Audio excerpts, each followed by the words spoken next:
Hello everyone, I'm Pastor Tamaka, Apostolic Believers of Christ International, Isuji Psalmian. The program like is here, subscribe, and press notification bell to update every day the new videos. Thank you so much. God bless us all. Magandang umaga po sa lahat sa ating mga viewers, listeners. Dito po sa ating YouTube channel, sa Facebook, may kapayapaan at habag ng Diyos ay sumasa atin sa magitan ng ating Panginoon Hesus Kristo. Ito piling ko, Pastor Tamaka, Apostolic Believers for Christ International, mga kapatid sa oras na ito. Una sa lahat ay magpasalamat tayo sa Panginoon sa kanyang kabutihan. Patuloy po tayo na binigyan ng Panginoon na biyaya. Hallelujah. Dahil sa bawat araw, ito talaga ang plano ng Diyos kung paano po tayo magkaroon ng pag-asa tungkol po ng kaligtasan. Mga kapatid, ito talaga ay hangad natin kung lubin ng Panginoon ay magkaroon tayo talaga ng kaligtasan, dahil ito lang po ang pinakasintro ng plano ng Diyos sa tao na upang ay maligtas. Na mga kapatid, yun po talaga ang sinabi ng Biblia. Hindi po tayo, mga kapatid, magkaroon ng kaligtasan kung hindi po ay layunin ng Diyos. Noon pa lang, tanda po natin mga kapatid, ay hindi lang tayo ng Panginoon upang maligtas. So yun po mga kapatid ang sinabi ng Biblia. Kaya yan din ay pinatunayan po natin ito po sa 2 Thessalonians in chapter 2 in verse 13, na noon pa lang ay hinirang na tayo ng Diyos upang maligtas mga kapatid. Yun po ang sinabi ng Biblia. At sana po na magkaisa tayo ng pag-asa na ito mga kapatid, dahil po napakahalaga talaga. Mga kapatid, lagi kaming nagpapasalamat sa Diyos dahil sa inyo na mga minamahal ng Panginoon, at nararapat lang kaming magpasalamat. Dahil noong una pa man ay pinili na kayong maligtas ng Diyos sa pamamagitan ng Espiritong nagpapabanal sa inyo at sa pamamagitan ng pananampalataya nyo sa katotohanan. So ang Espiritu mga kapatid nagpabanal, ito po yung salita ng Diyos. Kung wala po yung salita ng Diyos, so mga kapatid, hindi ay magkaroon ng pananampalataya. Kaya dahil po sa salita ng Diyos ay nagkaroon tayo ng pananampalataya. At yan mga kapatid, ay yan ang ating inaasahan. Hallelujah. Dahil po na alam po ng Panginoon na kung wala tayong mapakinggan, hindi po tayo magkaroon pa ng palataya. At yun po yung sinabi mga kapatid ni Apostol Pablo sa Romans chapter 10 verse 17 mga kapatid. Nasampalataya lang ang tao kung maririnig niya ang mensahe tungkol kay Kristo, at maririnig lang niya ito kung may mga ngaral sa Kanya. So yan mga kapatid, so ito po pangaral po natin mga kapatid, ay kailangan natin malaman na hindi po tayo nangaral upang na magmalaki tayo o mataas man tayo sa ating sarili. So pinangaral natin mga kapatid ito dahil po na ito'y katungkulan po natin ayon po sa sinabi sa Pablo sa chapter 9:16 dito po sa verse Corinthian. Pakinggan natin mga kapatid ang sabi ng Apostol Pablo. Hindi ko ipinagmamalaki ang pangangaral ko ng magandang balita dahil tungkulin ko ito. Nakakaawa ako kung hindi ko ipapangaral ang magandang balita. So yan mga kapatid, no, iba talaga ang pastor at sa mga nanampalataya na hanggang po sa pagkikinig at paggawa. Pero kami mga pastor, mga kapatid, nagbasa po kami ng Biblia at inunawa po namin at ipinapaunawa po namin. So kung hindi namin gagawin ito, sumpain kami ng Panginoon. So nakakaawa kasi ang mga pastor na hindi ginawa o mga kapatid, hindi ginaganap ang katungkulan. So kaya kami mga pastor, hindi namin mapigilan ang aming pangaraman ng balita at naparating sa buong salimutan, sapagkat yun po ang purpose na ginawa tayong pastor ng Panginoon, para po na mga kapatid ay mapalaganap natin ang mensahe ng Diyos. Ayon po sa Ephesians mga kapatid in chapter 4 verse 11, na nang umakyat sa langit, nag-iwan siya ng mga karunungan ng tao mga kapatid. Ganito po ang sinabi sa Ephesians in chapter 4:11. Ang iba'y ginawa niyang apostol, ang iba'y propeta, ang iba'y mangangaral ng magandang balita, at ang iba naman ay pastor at guro. So yan po, dahil pastor tayo, ayun, kailangan natin gagawin ito dahil katungkulan po natin ito. So hindi po tayo nagawa dito upang na magmamataas tayo at manira tayo sa ating kapamanampalataya, kasi po ito po yung katungkulan lang po ng Panginoon na bigay sa akin. Kaya habang na may hininga ako, loobin ng Diyos, so gawin ko po ito. Ito po yung aking katungkulan. Kasi sumpahin ako pag hindi ko pangaraman ng balita, sabi ng San Pablo, kawawa ako. So kaya mga kapatid, pasensya lang po na minsan po ay meron tayong napakinggan na salita ng Diyos talaga na masakit po sa ating pandinig, at minsan po ay nagkaroon tayo ng puot, no, sa mga pastor o mga nagtuturo dahil tayo natamaan. Pero huwag sana mga kapatid, kasi ganyan po ang sinabi ng Biblia na ang salita ng Diyos parang sabi natin espada kung dalawang patalim na espada. Pakinggan natin sa 4:12 dito po mga kapatid sa Hebreo. Sapagkat buhay at mabisa ang salita ng Diyos, at higit na matalas kaysa sa alinmang espadang magkabila ang talim. Tumatagos ito hanggang kaluluwa at espiritu. At yan mga kapatid, ha? Tumatagos ito hanggang sa kaluluwa at espiritu ang salita ng Diyos. Kaya masakit talaga ang salita ng Diyos kapag tayo po ang natamaan. Pero tandaan po natin, ito'y parusa lang, kasi ang parusa talaga ay masakit. Now, kahit na kung sabihin natin masakit man sa pandinig natin, tanda po natin dahil matay ng Diyos at tinutukoy ng mga anak ng Diyos, dapat lang tayo parusahan. Kaya sinasabi sa chapter 12 in verse 7, mga kapatid, dito po sa Hebreo, pakinggan natin. Isin niyo ang lahat ng paghihirap bilang pagdidisiplina ng Diyos sa inyo, dahil itinuturing niya kayong mga anak. So mga kapatid, bakit tayo nagkaroon ng sabihin natin manampalataya? Dahil po na nais ang Panginoon talaga na maging anak tayo ng Diyos. Ngayon dahil anak tayo ng Diyos, ay tinuturuan lang po tayo at pinarusahan po tayo bilang disiplina. So ganun po tayo mga magulang sa lupa. Kapag anak po natin ay naging Israel at hindi sumunod na ating layunin ayon po sa kalooban ng Diyos, ay pinapalo po natin. So dito sa lupa. Pero ang Diyos na may pupuntahan po tayo ba na walang hanggang, pinapalo din tayo para hindi tayo parusahan at kasama ng sanlibutan. So ganoon po ang ating kalagayan. So kaya wag natin mamaliitin mga kapatid ang pagdisiplina ng Diyos. Sapagkat sinabi sa sulat po ni Apostol Pablo sa 1 Corinthians 11:32, ang sabi na banal na aklat na tayo po ay pinarusahan bilang disiplina para tayo tulad kasama ng sanlibutan. Tayo man ay pinarurusahan ng Diyos, dinidisiplina niya tayo upang hindi tayo maparusahan kasama ng mga tao sa mundo. O, diba?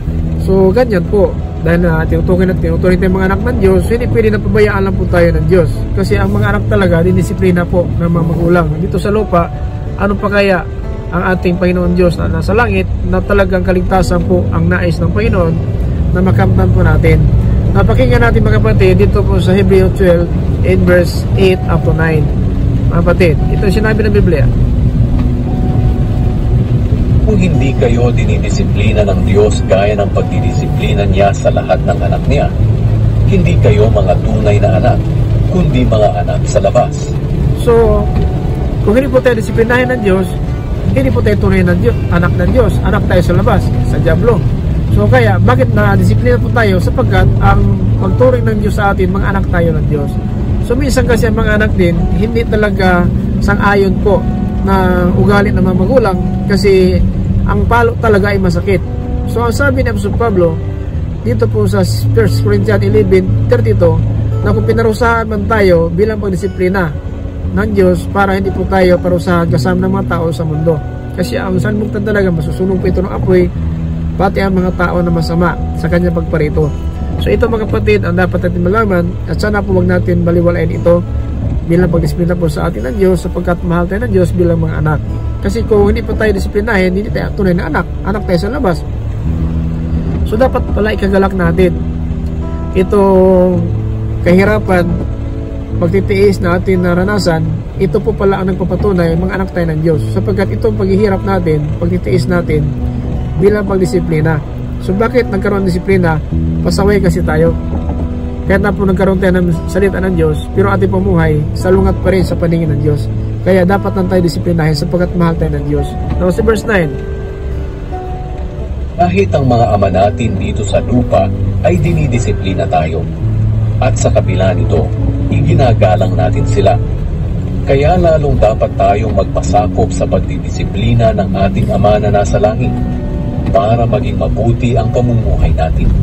Amen. So kung sa ating magulang sa lupa, kung anong turo, sinusunod po natin sapagkat takot tayo sa palo, takot tayo sa sakit, ano pa kaya na sa langit na ating Ama, mas lalo po tayo magpasakop sa disiplina ng Diyos Ama sapagkat para po tayo sa kanyang kariyan.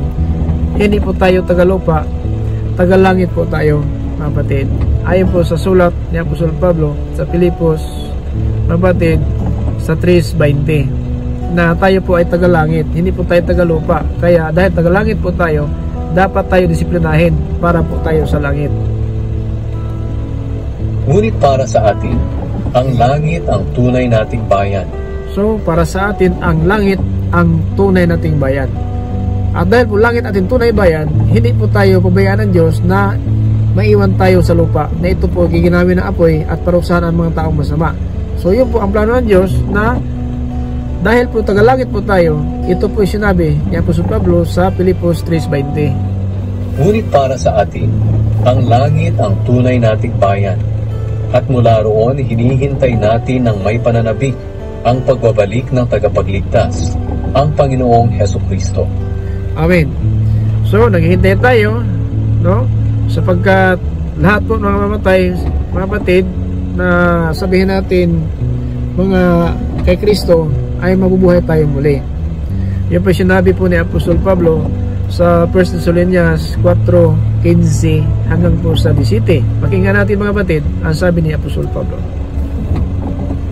Sinasabi namin sa inyo ang mismong turo ng Panginoon. Tayong mga buhay pa pagbalik ng Panginoon ay hindi mauuna sa mga namatay na. Sa araw na iyon, ang Panginoon mismo ang bababa mula sa langit, kasabay ng malakas na utos. Maririnig ang pagtawag ng punong anghel at ang pagtunog ng trumpeta ng Diyos. Ang mga namatay na sumasampalataya kay Kristo ang unang bubuhay. Pagkatapos, ang mga buhay pa sa atin sa araw na iyon ay kasama nilang dadalhin sa mga ulap para salubungin ang Panginoon sa himpapawid. At makakasama na natin ang Panginoon magpakailanman. Amen. So yan, mga kapatid, no? Napakaganda po ng salita ng Diyos. Buhay ang pag-asa natin. Kahit na kung nakatulog tayo sa labok, pero babangon tayo. Kapag bumuhay tayo ng matuwid, babangonin tayo sa pagparito niya. 5:28-29 dito po sa John. Pakinggan natin, mga kapatid, ito yung sinabi ng Panginoon habang kasama ng apostol. Huwag kayong magtaka tungkol dito, dahil darating ang panahon na maririnig ng lahat ng patay ang aking salita, at babangon sila mula sa kanilang libingan. Ang mga gumawa ng mabuti ay bibigyan ng buhay na walang hanggan, at ang mga gumawa ng masama ay parurusahan. Ayan, no? Kaya huwag tayo magawa ng masama, sapagkat babangon nga tayo pero parusa. Pero gumawa tayo ng matuwid, babangon tayo papunta ng buhay na walang hanggan. Kaya huwag hayaan, mga kapatid, na babangon tayo kaparusahan ating pupuntahan, sapagkat wala na po tayong magawa kapag dumating na po ang araw ng hatol, sapagkat babangon nga tayo papunta ng kapahamakan. Pero may babangon naman papunta ng buhay na walang hanggan. Kasi yan talaga ang turo ng Panginoon, na lahat mapatay ay makarinig ang aking tinig. Pero mga kapatid, marami pang buhay ngayon pero patay na sa paningin ng Diyos. At kung napakinggan natin yun, kahit patay na po tayo sa pumuhay, pero mabuhay tayo sa kanyang pagparito. Kasi pag napakinggan ang salita ng Diyos, mga kapatid, ay talagang nagbagong buhay po tayo, no? Binago po natin direksyon ng buhay natin. At yan, mga kapatid, ay alam po natin na itong ating ginagawa, anak po natin, ay nagdudulot ito ng buhay na walang hanggan. Kaya kapag napakinggan na po natin ang aral ng Diyos, ay talagang nagbago na po tayo at naging Christian po tayo at nagpapatuloy tayo sa paglingkod, sapagkat nabuhay na po pag-asa natin kahit patay pa tayo nung una. Pakinggan natin sa Episodos 1, mga kapatid. Ito ay sinabi ng Biblia. Noong una, itinuring kayong mga patay ng Diyos dahil sa mga pagsuway ninyo at mga kasalanan. Namuhay kayong gaya ng mga taong makamundo. Sakop kayo noon ng kapangyarihan ni Satanas. So, mga kapatid, itong mga tao na may ng kasalanan ay dinaya po ni Satanas, pinagharian po ang kanilang puso. Hari ng mga espiritong naghahari sa mundo. At siya rin ang espiritong kumikilos sa puso ng mga taong ayaw sumunod sa Diyos. So ang sabi ng Panginoon sa 5:28 na darating ang panahon at ngayon na nga na ang mga patay makarinig na aking tinig. At ang iba'y mabubuhay, babangon sa libingan, papunta sa buhay na malanggang, at ang masama papunta sa kapamakan. Now, ibig sabihin, hindi po na itong salita ng Diyos para lang sa panahon na po na pagbalik niya ito. Ito po ang may mga buhay pa ngayon puro patay sa paningin ng Diyos. Ito din ang makarinig ng salita ng Diyos na maging mabuhay na po tayo at mahiwalay na po tayo sa pumuhay po ng makasalanan. Sapagkat nang noon na makasalanan tayo, patay tayo sa paningin ng Diyos. Noong una, itinuring kayong mga patay ng Diyos dahil sa mga pagsuway ninyo at mga kasalanan. So, tayo po na sumuhay ng aral ng Diyos, kahit nakinig tayo araw-araw at naging makasalanan po tayo, patay tayo sa paningin ng Diyos. At yan ang sinabi niya, hindi po na tinutukoy lang dyan ang muling pagkabuhay. Pati ngayon mga buhay pa tayo, dapat ay tumaliko na tayo sa ating kasalanan upang mabuhay tayo muli sa kanyang pagparito. So yung ibig sabihin mga kapatid na tinutukoy dyan, hindi po lang mga patayan, pati ang mga buhay pa, patay na sa paningin ng Diyos, na palikuran na po natin ang ating masamang pamuhay at masamang paugali, dahil darating ang panahon talaga na ang Panginoon magbigay ng gantimpala. Verse 3, pakinggan natin si verse 3, noon una, dati ganun tayo, mga makasalanan at suwail sa Panginoon. Dati nabuhay din tayo katulad nila. So maliwanag pa si Pablo, Ephesians in chapter 2:3, dati ganun tayo, namuhay din tayo katulad nila. Pero ngayon, pakinggan natin. Namuhay tayo ayon sa pagnanasa ng laman at sinunod natin ang masasamang hilig ng katawan at pag-iisip. Kasama rin sana nila tayo na nararapat parusahan ng Diyos. So dapat kasama tayo. Pero bakit binago tayo ng Diyos? Dahil po ayaw ng Diyos talaga na mapunta po tayo sa impyerno, na ito'y para sa Diablo at sa kanyang mga kampon. Pero bakit naging kampon po ng Diablo ang tao? Sapagkat pinagharian po ang puso nila ayon sa verse 2 sa chapter 2 dito sa Efeso. Muhay kayong gaya ng mga taong makamundo. Sakop kayo noon ng kapangyarihan ni Satanas, ang hari ng mga espiritong naghahari sa mundo. At siya rin ang espiritong kumikilos sa puso ng mga taong ayaw sumunod sa Diyos. Kaya hindi po natin masisi ang mga tao. Bakit? Kahit araw-araw tayo makapag-post ng video, live, pero salamat po sa isa-dalawa na nakapag-like at nakapag-subaybay po sa Word of God. Dahil po ang Diablo talaga, yun ang trabaho na pagharian po ang puso ng tao para hindi ka makinig ng salita ng Diyos at hindi mo magawa ang kalooban ng Diyos. So wala tayong masisi, kapatid man, kamag-anak, asawa, anak, no? Na minsan talaga ay tayo na naglingkod sa Panginoon, ang ating mga anak, ating kapatid, ating asawa, kamag-anak ay hindi po sang-ayon sa ating bumuhay dahil po ang puso nila pinagharian ni Satanas. So wag naman natin hayaan mga kapatid na pagharian ni Satanas, tanggapin natin ang salita ng Diyos para po mabago po ang direksyon ng buhay natin. So magsisi na po tayo at hatakin ang ating puso, wag ating damit. So kailan tayo magsisi? Kung tayo po ay mga kapatid magsisi na at magpabautismo, kasi ang bautismo yan po ang nagpapatibay sa totoo nating mga kapatid pagtanggap ng kaligtasan. Tanda po natin yan mga kapatid, hindi po tayo mga kapatid pabayaan ng Diyos. Now, kasi ang pagpabautismo, ito ang sabihin natin isang pagpapatibay. Kung nangako tayo sa Panginoon, natalikuran na po natin mga kapatid ang pamumuhay po na makasalibutan. Pakinggan natin sa 3:21 dito po sa 1 Peter. Pakinggan natin mga kapatid sa 1 Peter dito po sa 3:21 sa 1 Peter. Ito po sinabi ng Biblia mga kapatid.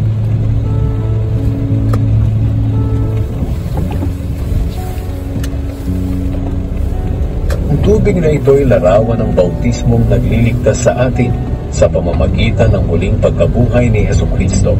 Hindi ito paghuhugas ng dumi sa katawan, kundi pangako natin sa Diyos na hindi na tayo gagawa ng anumang bagay na alam nating labag sa kalooban niya. So ang pagpabautismo pala, ang pagsisi pala, pagpabautismo, isa po itong nagpapatibay mga kapatid na tayo po ay nangako, natalikuran na po natin ang tubig, ang larawan ng bautismo. Ang tubig na ito ay larawan ng bautismong nagliligtas sa atin sa pamamagitan ng muling pagkabuhay ni Hesukristo. Hindi ito paghuhugas ng dumi sa katawan, kundi pangako natin sa Diyos na hindi na tayo gagawa ng anumang bagay na alam nating labag sa kalooban niya. Amen. Ngayon, nangako na ba tayo? Nagpabautismo na ba tayo? Mga kapatid, at nangako na tayo kasi ang bautismo bilang pangako yan na hindi pa tayo gagawa ng kasamaan. Pero bakit maraming bautismado ngayon? Gumawa pa rin kasamaan. Kasi ang puso nila pinagharian ng Diablo. Kasi hindi sinabi dahil bautismado ka na, iwanan ka na ng Diablo. Mas tayo po ang bamakmakin ng Diablo ng mga manampalataya at mga bautismado sa pangalan ni Jesus. Ang kapatid, no? So maraming bautismado ngayon na makasilimutan pa rin ang pamuhay. So hindi pwede mga kapatid kasi ang bautismo pala na ating ginagawa, pagtanggap sa kapatawaran ng ating kasalanan at nangako po tayo bilang pangako pala ang bautismo. So kaya huwag natin sayangin at huwag natin baliwalain ang bautismo na tinanggap natin sa pangalan po ng ating Panginoon kasi ito po nagpapatawad ng ating kasalanan at pinagkalooban ng Espiritu Santo, mga kapatid, para po naturuan tayo palagi ng Panginoon kasi ang Espiritu tagatulong, mga kapatid, ng Espiritu. Ang sabi naman ng aklat ng Espiritu Santo, tagatulong po ito. Ayon po sa John, kapatid, in chapter 15 verse 26, na itong Espiritu Santo ang tagatulong natin. Kaya habang nasa Espiritu Santo ay maiwasan po natin ang pamuhay po na suwail sa paningin ng Diyos sapagkat ang Espiritu ng Diyos nagtuturo po ng katotohanan. John 15:26, ito yung sinabi ng Panginoon Kristo. Katapos sinabi ni Jesus, ipapadala ko sa inyo ang banal na Espiritu mula sa Ama. Siya ang tagatulong niyo at tagapagturo ng katotohanan. Pagdating niya, magpapatotoo siya kung sino talaga ako. Kaya mga kapatid, kaya nakilala po natin ang Panginoon Kristo, siya ang Diyos Ama, si anak ng Diyos at maging tao sa liputan dahil po sa Espiritu Santo na ipinagkaloob ng Diyos sa atin. Kaya hindi po tayo maging salungat at iba po sa mga apostol kasi isang Espiritu lang po, mga kapatid, ang binigay sa atin para po magtuturo tayo ng walang kaibahan sa mga apostol. Now, ang Biblia nagpapatunay na ang bautismo, ito pala ang isang pangako natin, ang pagtanggap ng bautismo, pagsisi. Ang pagsisi kasi, yun po ang pagtalikod. Nangako pala tayo. Akala siguro natin bautismo na baliwalaan lang po natin tayo mga bautismado sa pangalan ni Jesus ay para po hindi po natin pinahalagaan po ito. Ito pala ay nangako po tayo sa Panginoon na tumalikod na po tayo, no?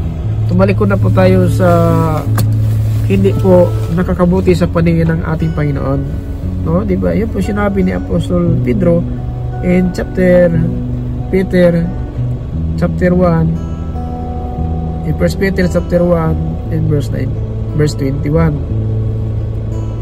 Ang tubig na ito ay larawan ng bautismong nagliligtas sa atin sa pamamagitan ng muling pagkabuhay ni Hesukristo. Hindi ito paghuhugas ng dumi sa katawan, kundi pangako natin sa Diyos na hindi na tayo gagawa ng anumang bagay na alam nating labag sa kalooban niya. So ito pala mga kapatid, pero maraming mga bautismado ngayon na sabihin natin parang hindi pa rin alam kung ano ang totoong pamuhay mga bautismadong Kristiyano hanggang sa panahon na ito. So mag-ingat po tayo. Hindi man tayo sakdan, magkamali man tayo, pero ibang pagkamali, ibang pagkasala. Kasi pagkamali, hindi mo sinasadya, ang pagkasala, alam mo na dapat hindi gawin yun. Pero ang pagkamali, example lang natin, nagkamali po ating mga panalita, eh po nakakaayaya sa paningin ng Diyos sa ating kapwa, kaya masakit pakinggan. Pero kaagad natin tinanggap yun, ating kamalian. Pero ang pagkasala, ginawa mo ito kahit hindi dapat gawin bilang isang Kristiyano. So yun ang pagkasala. Pero dahil na po, kahit na po nagkasala tayo, kapatid, pero ang Panginoon din, siya po ang namamagitan po sa atin, sa Diyos Ama, ang ating Panginoon Kristo, upang na hindi tayo hatulan ng tuluyan ng parusa ng walang katapusan, kundi mayroon pagdisiplina sa atin. Kasi alam natin na itong ating kalagayan ngayon, na mayroon mga naranasan natin kapigatian o iba't ibang mga pagsubok, kung sakit man, ito po nagkaramdaman na ito po ay nagpapahina sa atin at minsan po kini-question po natin ating pagka-Kristiyano At yan po mga kapatid ang dahilan na minsan po talaga ay nagdalawang isip na po tayo at ang ating pumuhay na bilang Christian ay hindi po nakita na po ng Panginoon dahil po na kahit na po ang Iglesia ng Diyos sa Sardis, ganoon mga kapatid, ay unti-unti na po na namamatay na po pananampalataya nila na habang tumatagal ang panahon. Pero na hindi pa sila talaga ay sabihin natin salungat sa Panginoon, tuloy nilang paggawa ng salita ng Diyos, ay alam ng Diyos ang ginawa po nila. Pero nagdaan ang mga panahon, unti-unti po namatay ang pananampalataya ng Iglesia ng Sardis, Iglesia ng Diyos, dahil po na marami na sila napakinggan, hindi na po ginagawa. Now mga kapatid, ang sabi ng Apostol sa 1 John chapter 2 verse 1, Nat, sinusulat ko sa inyo ang mga bagay na ito upang hindi kayo magkasala. Ngunit kung may nagkasala man, may tagapamagitan tayo sa Ama. Siya ay si Jesucristo ang matuwid. So kung magkasala man tayo, mayroon na tayong tagapamagitan sa Ama. Siya si Jesucristo ang matuwid. Pero huwag natingin sa diyan ang kasalanan. Baka sabihin ng amin na napamagitan, hindi po. Alam ng Diyos. Alam ng Diyos na itong ating pamuhay ay kailangan tayo parusahan at tayo po disiplinahin. Kasi pulos na lang. No? Ang ating pamuhay talaga ay kaswailan. Kahit Christian po tayo pa sa mananampalataya, minsan po talaga hindi po nakita ng Diyos. Ang Sardis talaga ay unti-unti po namatay sa paningin ng Diyos dahil po na marami sila ng pakinggan at hindi po nila ginagawa. Ang sinabi ito mga kapatid na Biblia na sa chapter 3 verse 2 up to 3 dito po sa payag. Gumising kayo at pasiglahin ang natitira ninyong pananampalataya para hindi tuluyang mamatay. So pananampalataya pala natin ang unti-unting namatay sa paningin ng Diyos kasi mayroon tayong pag-claim na Christian pero dahil po sa mga pagsubok, kapighatian na ayaw natin na daranasin natin ang kapighatian pagsubok, kaya parang kinukistyon na po natin ating paglingkod sa Panginoon at yun ang dahilan na palayo tayo sa Panginoon kahit ang napakinggan po natin, hindi po natin nagagawa dahil po unti-unti namatay na po ating pananampalataya. Dito sa verse 2 up to 3. Gumising kayo at pasiglahin ang natitira ninyong pananampalataya para hindi tuluyang mamatay. Dahil nakikita ko na ang mga gawa nyo ay hindi paganap sa paningin ng aking Diyos. So, ang Iglesia ng Sardis, Iglesia ng Diyos po ito. Pero, unti-unti namatay sapagkat hindi ganap ang kanilang pamuhay bilang Kristiyano, bilang Iglesia ng Diyos kung manampalataya. Kasi Iglesia ng Diyos manampalataya po ito. Kapatid, ayon po sa 1 Timothy chapter 3 verse 15. Kahapon po yung ang keyverse natin na Iglesia ng Diyos talaga ito at tayo manampalataya. Now, dito po, unti-unti namatay ang panampalataya ng Iglesia ng Diyos sa Sardis, ito manampalataya. Bakit kaya? Anong dahilan? Kasi hindi sakdal at hindi ganap ang gawa nila sa paningin ng kanyang Diyos, ating Diyos Ama. Sabi natin ng Kristo. Verse 3. Iaalalahanin ninyo ang mga aral na tinanggap ninyo. Sundin ninyo ang mga iyon. So, ibig sabihin, ang Iglesia ng Diyos, manampalataya sa Sardis, na Iglesia ng Diyos, mayroon na po siya napakinggan na hindi po na ginagawa. So, sa ating kalagayan, disim din sa ating kalagayan, marami mga Christian ngayon, napalayo na po sa pagsamba, paano pa natin magawa ang kalooban ng Diyos? Hindi natin sasamba kasi sa simbahan, binabasa po ang Biblia para po sa mga anak ng Diyos. Kung dati po na sumasamba tayo, ay unti-unti tayo nanghihina at nawala ang panampalataya, gaano pa kaya kung wala tayong mapakinggan? So, yun talaga ang sistema na Iglesia ng Sardis, kung manampalataya ng Diyos sa Sardis, sa lugar ng Sardis, ay ito mga kapatid, kahit buhay pa sila, puro patay sa paningin ng Diyos. Verse 1, pakinggan natin. Sulat mo ito para sa anghel na nagbabantay sa iglesia sa Sardis. Ito ang mensahe ng may 7 espiritu ng Diyos at may hawak na 7 bituin. Sino po itong anghel nagbabantay sa Sardis? Tayo po ito, pari, pastor, tagapagturo. Tayo nagbabantay po sa ating mga membro kung ano ang kanilang pamuhay. So ito po, tinatawag na anghel na nagbabantay sa iglesia ng Sardis. Isulat mo ito sa anghel nagbabantay sa iglesia sa Sardis. Tayo po ito mga tagapagturo na pinagkalooban ng Diyos na pagkataon na maging karapat-dapat tayo na maging tagapagturo. Pero kahit tinignan po nila ng mga tao doon sa Sardis na parang buhay pero patay, parang patay sa paningin ng Diyos. Tuloy. Alam ko ang mga ginagawa ninyo. Alam po ng Panginoon ginagawa natin, wala pong nakatago. Marami ang nagsasabi na buhay ang pananampalataya nyo sa akin. Ngunit ang totoo, para kayong patay. So, di ba? Akala nila, pastor ito, Christian ito. Pero hanggang lang po sa makita nila.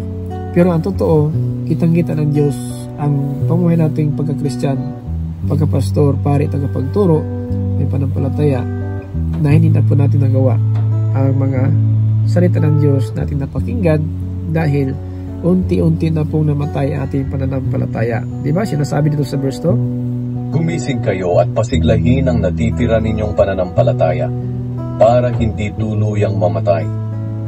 Dahil nakikita ko na ang mga gawa nyo ay hindi paganap sa paningin ng aking Diyos.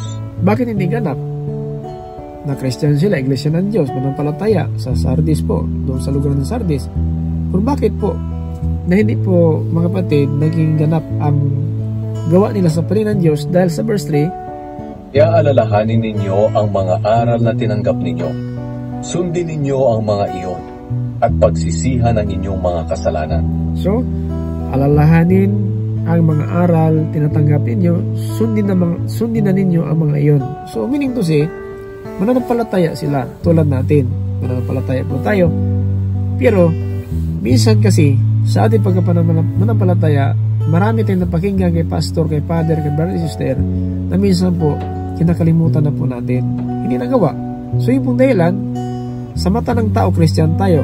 Sa mata ng tao, pastor tayo. Sa mata ng tao, pari tayo. Sa mata ng tao, tagapagturo tayo sa salita ng Diyos. Pero, hanggang lang po sa makita sa labas, pero sa Diyos, unti-unti namatay na po tayo. Dahil po sa ang ating panampalataya ay hindi na po nakita ng Diyos na ganap.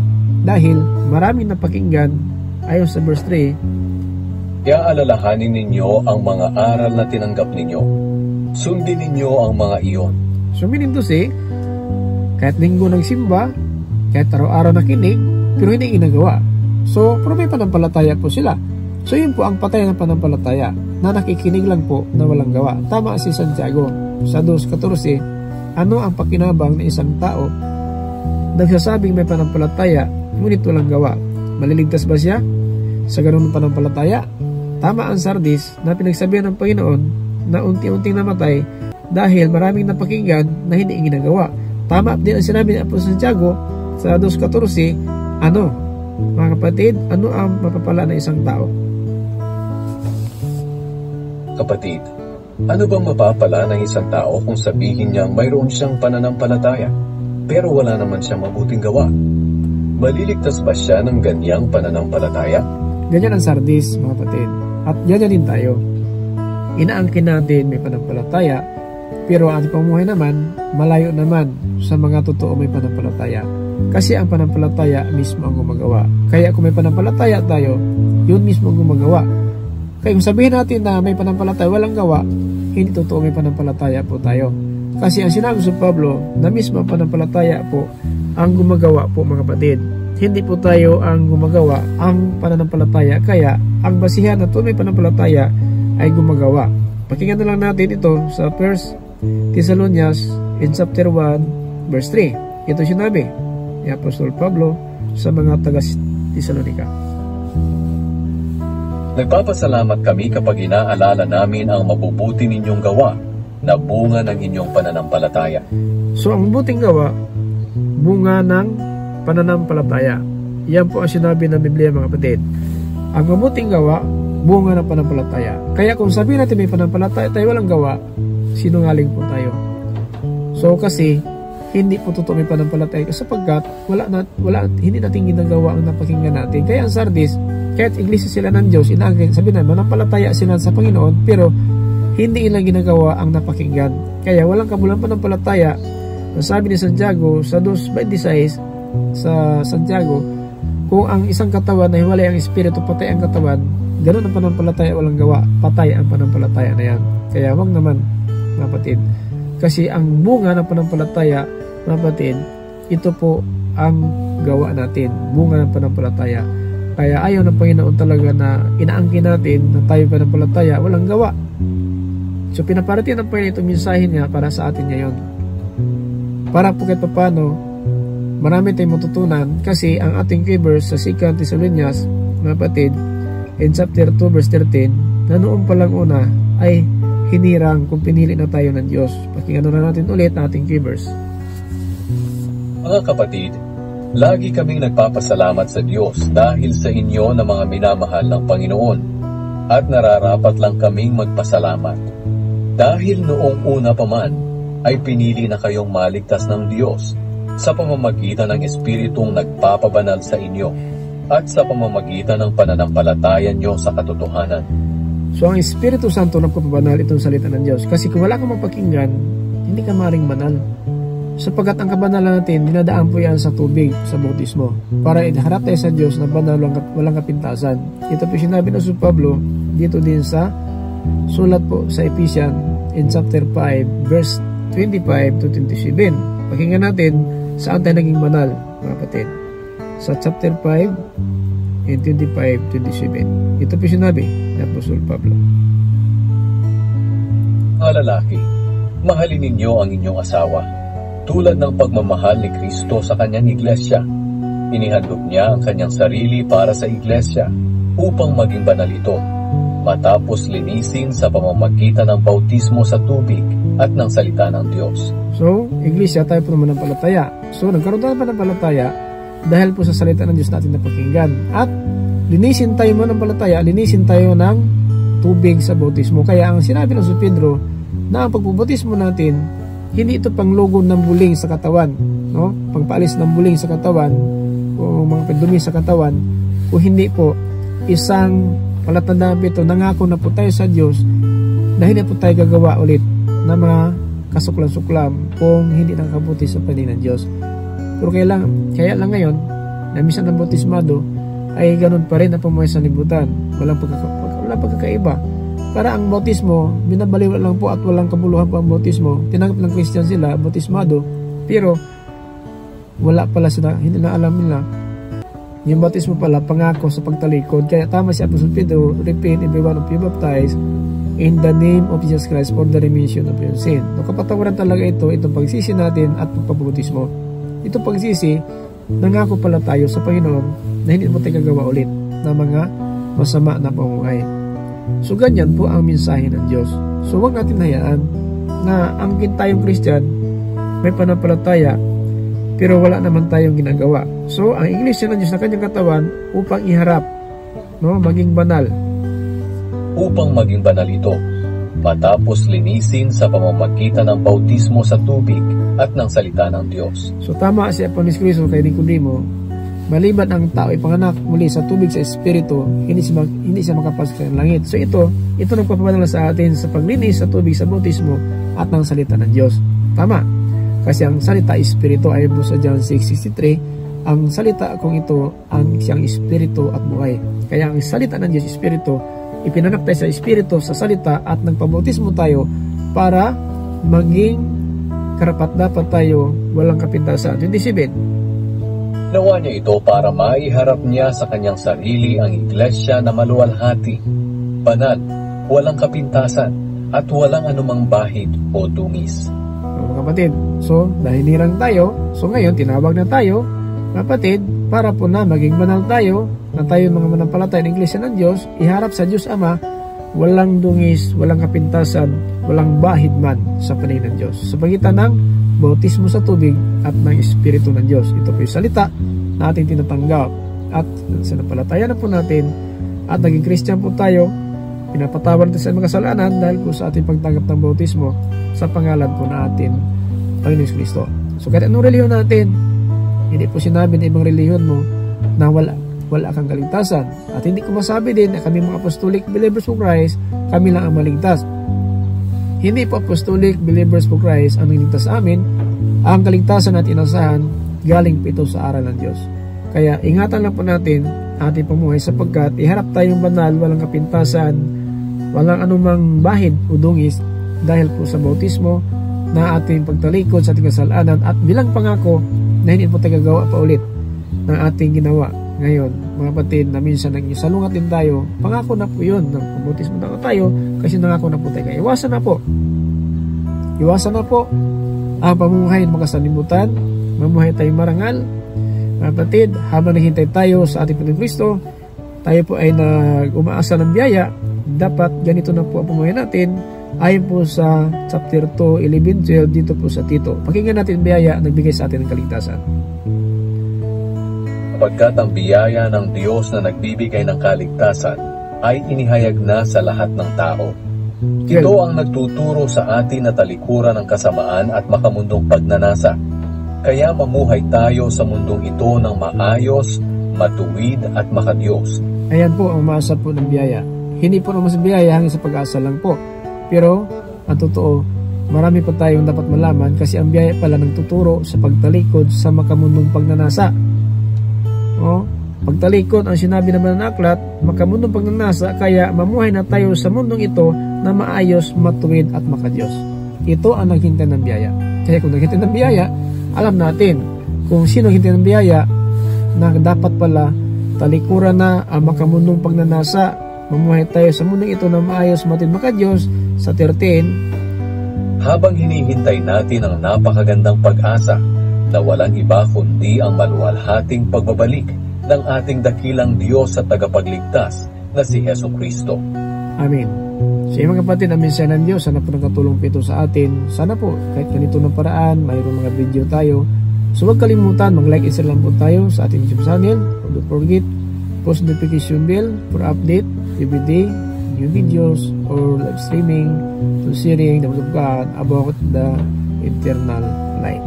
So I hope, my brother and sister, maybe you need the salvation in the day of Jesus Christ. Don't forget, repent and receive the salvation by the baptized in the name of Jesus Christ for the remission of your sin. If you need the salvation, don't forget, repent and to be baptized in the name of Jesus Christ for the remission of your sin. And you shall receive the gift of the Holy Ghost. The Holy Ghost is your receive for the remembrance what is the promise of God anytime. Don't forget, my brother and sister, like and share, subscribe, and push the notification bell for update every day. I have video every day. I will create any verse or chapter, then this is the word of God, how to receive the eternal life. Now, I'm the Pastor Tumaka, Apostolic Believers of Christ International. Receive to us the grace of Jesus Christ be with us. Amen.